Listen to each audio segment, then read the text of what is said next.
even though she's become a rich woman now.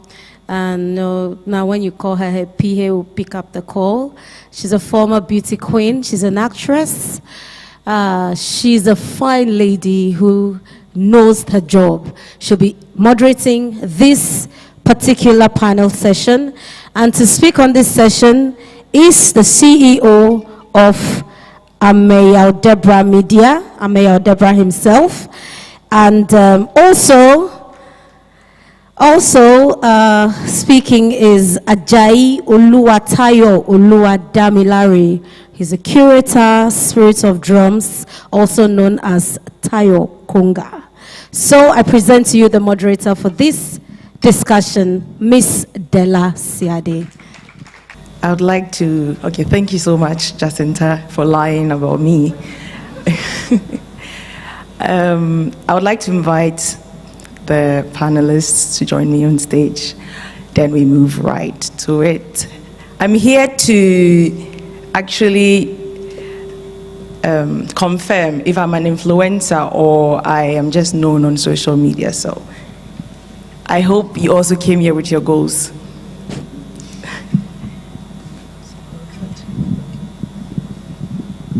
Good afternoon, Ghana.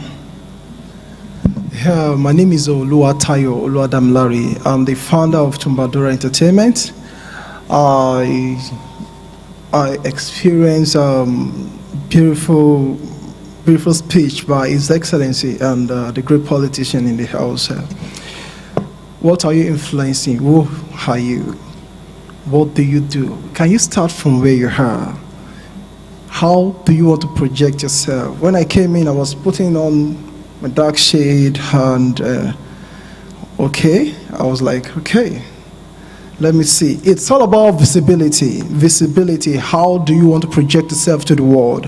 What you have is what the world wants to see. So I'm here today to tell you my story, how I started my journey.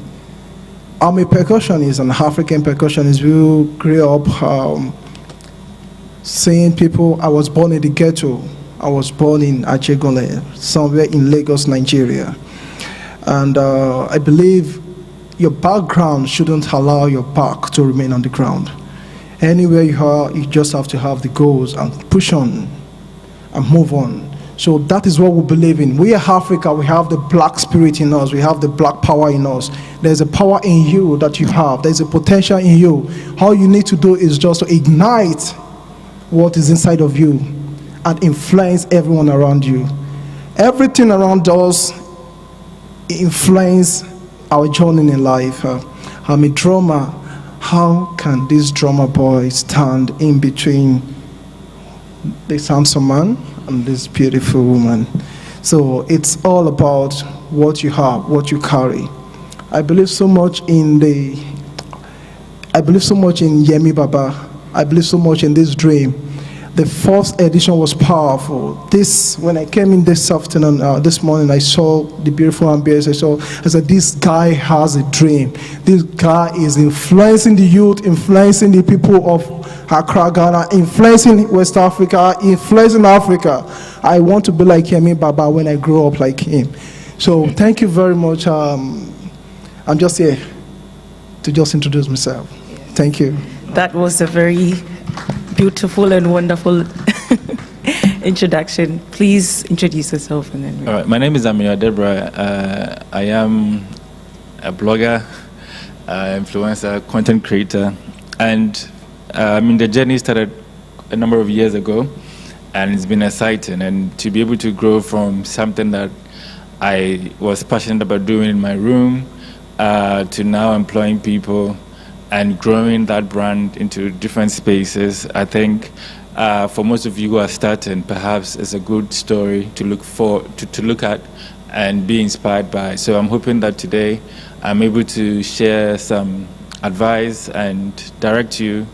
The space really, there isn't a one-way approach to making it, and that's what the internet has done for a lot of people. A lot of new jobs are being created for people, and content now you cannot even describe it. You wake up and there are all forms of content. People are just coughing and it's content and people are consuming it. So really, I cannot say everybody must go my way, but hopefully certain challenges that I went through, certain decisions I took, may help you at that point of need, and it could be the game changer. So hopefully today we're able to address some of that and more. Yes, thank you.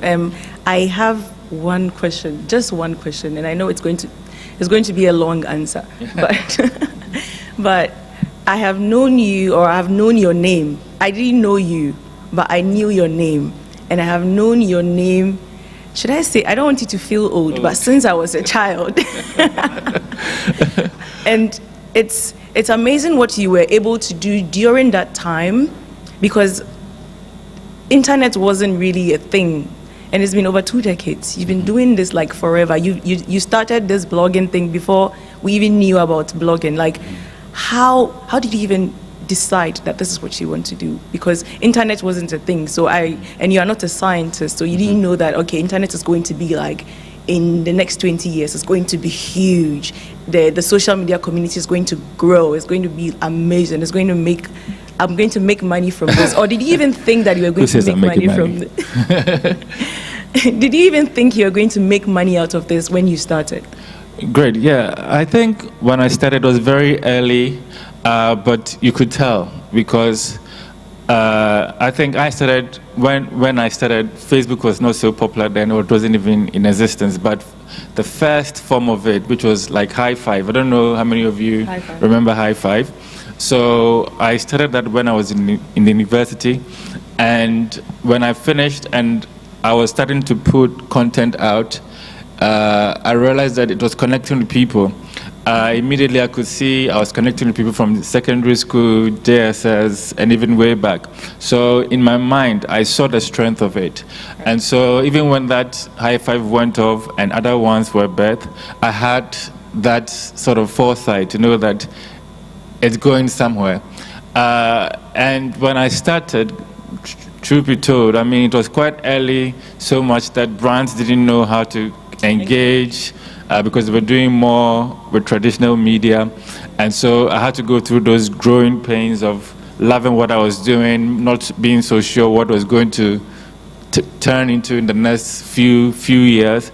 But God being faithful, I think it's not just my doing, but it's just an ecosystem that has now come to support it.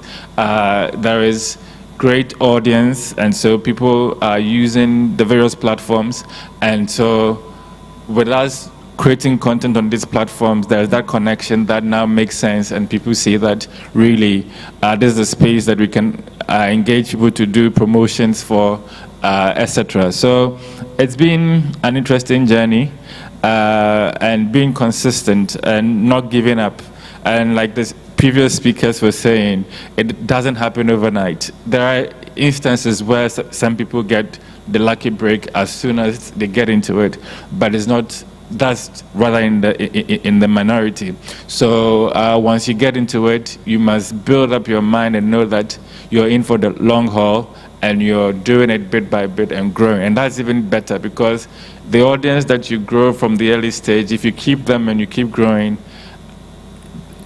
you can do magic with that audience. And I think that's what has worked for me over the years. Thank you. I'll come back to you because I have a follow-up question. But I want Tayo to speak about how did you decide that, okay, this is what I'm going to do differently? Because I am in the middle of, starting something, and I have been thinking, I think it's been like a year.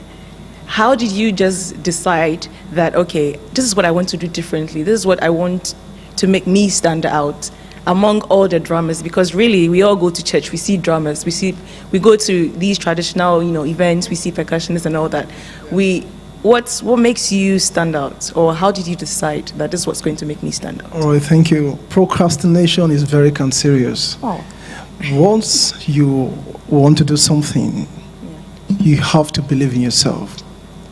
You are not doing it for people. You are doing it to fulfill the purpose. Who are you?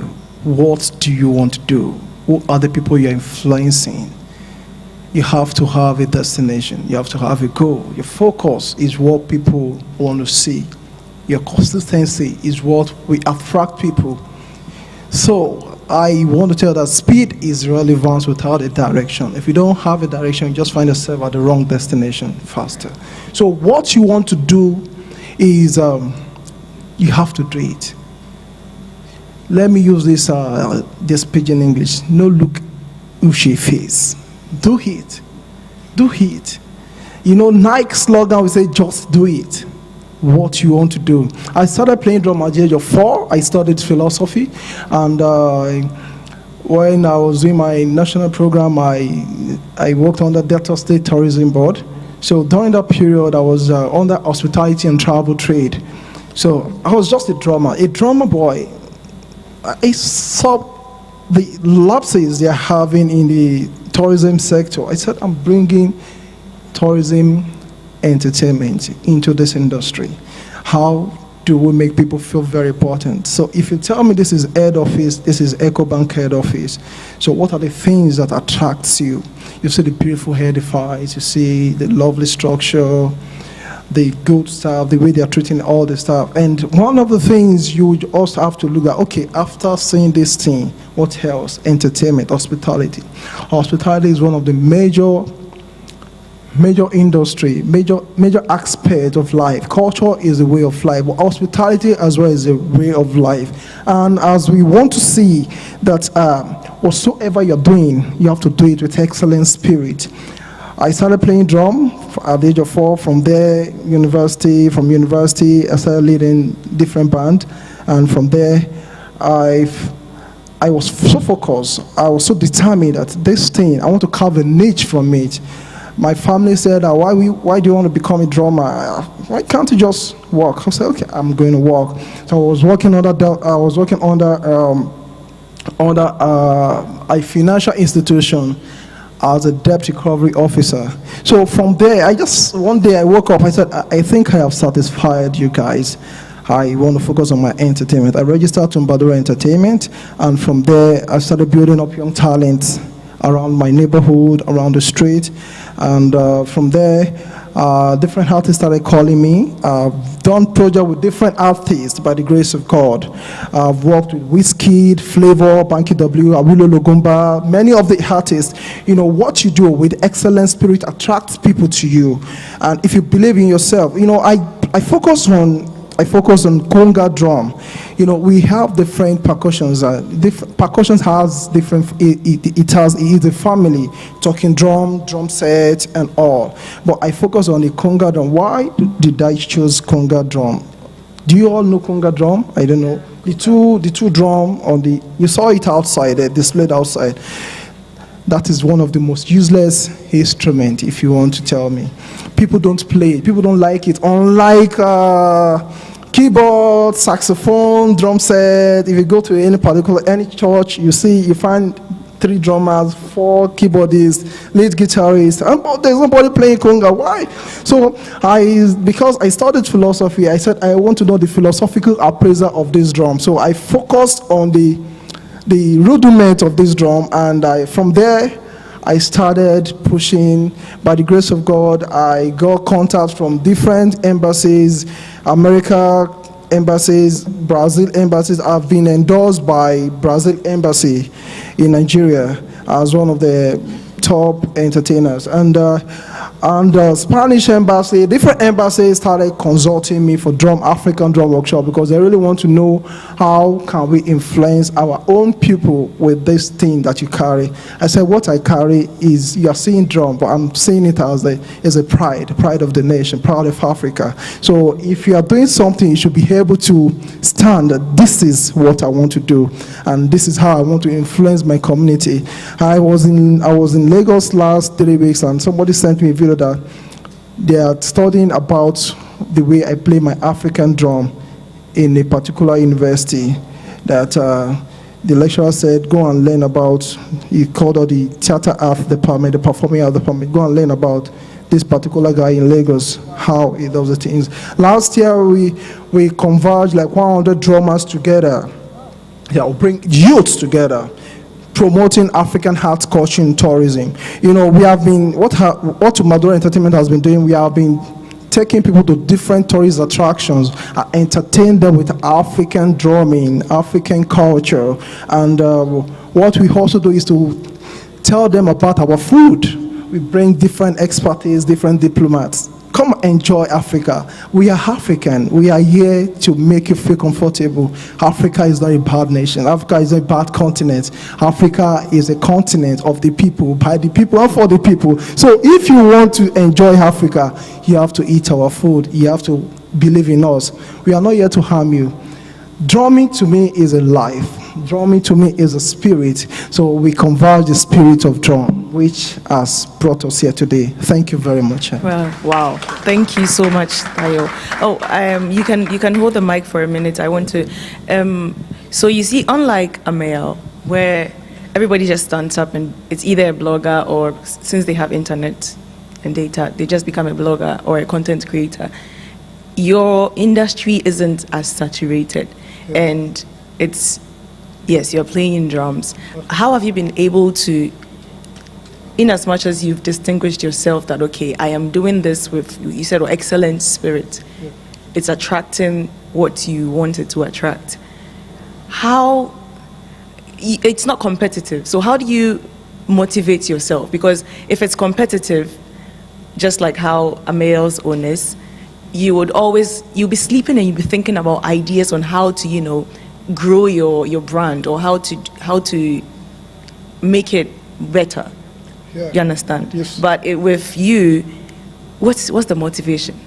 The first motivation is your environment, where you are, where I am, where I'm coming from. I grew up in Ajegunle, like I said, a ghetto. I don't know if you have any idea about ghetto. Ghetto, a dirty, stinking environment. That is my motivation. I don't want to remain on the spot. There is a motivation in me. I need to ignite it. Every moment when I wake up, I want to ignite the spirit on me, the spirit of movement. Until the day you stop moving forward, that is the day you die naturally. So it's not, you don't allow people to kill you. You kill yourself with your mindset.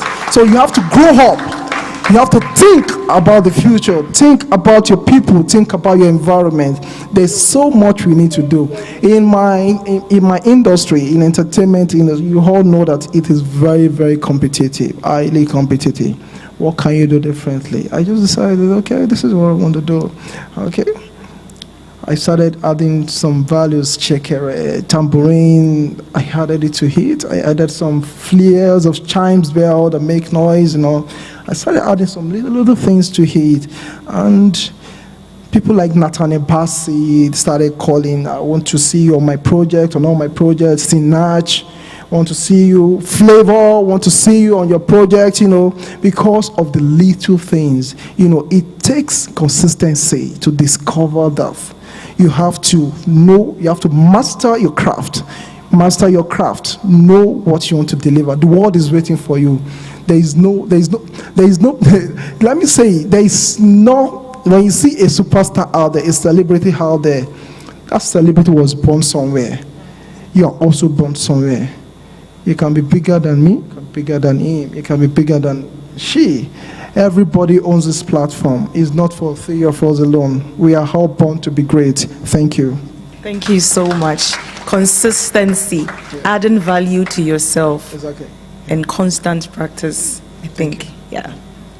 So my follow-up question, I've kept it in my mind. It's the fact that social media is, everything that happens on social media is short-lived, believe it or not. They are dragging you on Twitter in the morning. By afternoon, somebody has messed up, and then you are a gone topic. Mm-hmm. The next moment, another person, and then there's somebody who can be dragged for like a whole week, and then there's somebody who can be dragged for like just a day or half a day. Your industry it can be like that. I can liken that to this situation, because the next moment you don't have all the hot news or you don't have all the hot content, so they're looking for the next person. how have you been able to build this longevity? Because it's one thing to say that you need to be consistent and you need to do something different to build longevity. And it's another thing to actually do it and build longevity. Because if you want to be in something for a long time, I keep saying that if you are in the back of the line and then they move you to the front, you don't even know what is happening in the front, so you mess up. So how have you been able to follow through the process of these things and, kept your brand for over 2 decades? It's a lot. I think it's also because of the kind of brand I created. I've created a brand that is around me, it's my lifestyle, and so even when there's no news, I can post my little boy doing something and people will engage with that. Yeah. For me, it's deliberate and it's not deliberate. It's just how I use my platforms. But in terms of, I think I said it earlier, that when you take your time and you build communities, that's what's important. Because when you build these communities and they are following you, it's like Sarkodie, Stoneboy, etc., building these stagnation. So even if the song is terrible, at least there's a bare minimum that to speak to, and you're sorted. So when you build communities on various platforms, they are there. So even if on a bad news day, they are there if you put something. And also, I sometimes, especially now that I have a team and I don't do so much on my own, sometimes we post, we're not trying to be the first to post it, but we are posting because we know we have at work that they would see. And how social media works is, it might be trending everywhere, but not everybody has seen it because of how they fizzle through content to people. So mine is, at whatever point, I have an audience that needs to see things. So I am putting it out there for them to have it. And most of the time I realized that even when we were posting, we thought we were late, but it's really engaging, people are reacting to it, and then more people are seeing it. So I think understanding the space, and each platform works differently. So if you understand how to trade within each of them, you know how to do it to your benefit. And I think even that you have to keep learning because they also keep changing algorithms, etc. And so one time you think you got to figure it out, and the next thing what you've learned is not working. So you have to learn and unlearn so many times, especially if you want to see that longevity you're talking about. But I think by and large, it's the personality, it's the brand I have created. It allows for people to tag along and grow with it. And my content has evolved. I'm now cooking. So I think it's looking at all those different things, and it helps because I think someone like Madonna is called like the mother of reinvention, and she's changed herself so many times, her sound, her look. So when you understand it and you want to go in the long haul, you understand some of these things and then you do it. So although, like you said, it's competitive, I don't see competition because for me, fortunately I got in early, I created a network, and so far as those people see it and they are happy with it, everything else can go on. I'm in my world, yeah. Right, very interesting. So I don't know if they've already spoken about this before I got in, but these days, everybody just stands up and they call themselves influencers. I want to ask this one question, since it's an influencers conference, and I don't believe all of us here are influencers, or maybe some of us are aspiring to be influencers. Do you just set out to decide, okay, today I'm an influencer?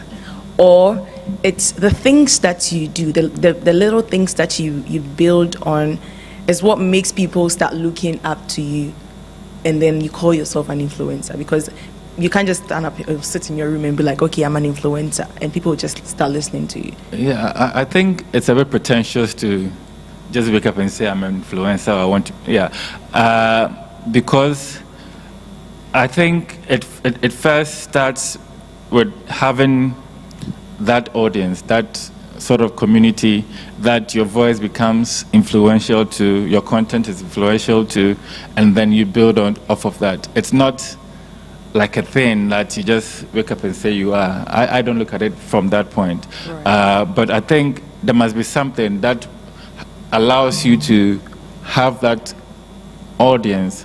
It may be your looks, it may be content you're creating, but there's something to build off of that creates that influence for you, rather than just waking up and saying that it's a little bit too much for me to consume that way. But there are levels of influence, and there are those who perhaps they are speaking to teenagers in their classroom and they speak to them. So they may not be on the level of some mega or whatever kind of influencer, but there is some level of influence, and you can do something with that level of influence. So there are tiers to it. I mean, those who are into the influencer marketing space, they categorize, they describe who fits. But personally, I believe that I have a platform and I have reach, and with that reach, I can speak to the people in that space. So that's some sort of influence. So how I use that for myself, for brands, I guess that sometimes become what we term as influencing. But yes, I don't think, I think you get it. Right. Tayo, please, would you like to speak on this as well? Yeah, I think you want to become an influencer. I've seen so many content. I've seen so many different contents online. Think about your environment. Think about culture before you put that thing on the internet. There are so many immoral content. Let me use the word. For example, you're browsing through your phone on the internet and you're seeing some very interesting content, and all of a sudden you're browsing with your child, with your son or with your daughter, and you're enjoying the content, and he or she is also enjoying it with you, and all of a sudden another content pops up. No, you understand? So before you put the content out there, think about what you're about to promote. Are you trying to promote immoralities? Are you trying to promote our culture? Morals. Let's bring back our value. In Nigeria, some years ago, we did bring back our girls, bring back everything. Let's bring back, let's promote, let's respect our women, let's respect ladies, let's respect them. No, they are not, we shouldn't do that stuff we're about to do. We should not put it out there. I just believe that what you are influencing is who you are. What you are putting out there is who you are. Your mindset can affect everything around you. Thank you. Thank you so much. You've answered my very last question before we take questions, if there are any. So you've answered that, because it's in the relation to, advising people on how to create a dynamic brand and all of that. So Amaya, if you have anything to talk about in that regard as to how influencers can build, creating a dynamic brand, and because honestly, I don't want to mention names, but there's this particular lady who, she does the same thing, and probably she sits in a room and rants about stuff, and then she decided to, go away a bit, and then it became a disaster. And then she decides to, come back to her first love, and then now it's not even working at all. People do not find her relevant anymore. So to avoid something like this, what do you advise that she do? Well, I think for her to have disappeared, first of all, we need to understand that our environment is very, very important. It can affect you mentally. First of all, how is she doing? Who are her friends? Is she okay? Mental health is very, very important. You understand? I can look very happy. I can look tall, elegant, happy. Yeah. But inside of me, I may not be looking fine. You understand? I just want to do it. I have seen so many bloggers, so many content creators that say, I started this due to depression. I'm bringing out myself out of depression to make people happy. Yeah. You can't kill depression. Depression is a sickness. You need therapists. You need to consult. You need some professionals around you.